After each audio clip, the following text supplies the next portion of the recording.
মেয়েটি তার মায়ের ড্রিঙ্কে ঘুমের ওষুধ মিশিয়ে দেয় এই বিশ্বাসেই যে ওর মা যখন ঘুমিয়ে পড়বে এই পার্সেলটার মধ্যে কি আছে।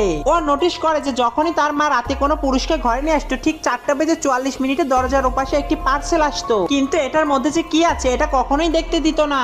ওইটা যদি কখনো মেয়ে ছুঁয়েও ফেলতো তাও অনেক রাগারাগি করতো। একদিন মা যখন পার্সেল টেনে টেনে ঘরে নেয় মেয়ে ভয় পেয়ে যায়, কেননা পার্সেল থেকে রক্ত বের হচ্ছিল।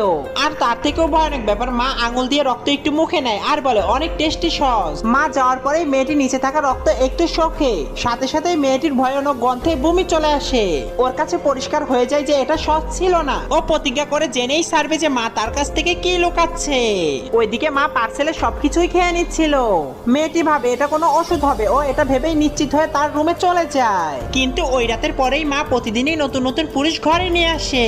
মেয়েটি পুরো রাত জাগতে থাকে আর অনেক কম ঘুমাতো। কিছুদিনেই মা আরো বেশি জুয়ান আর সুন্দর হয়ে যায়। এদিকে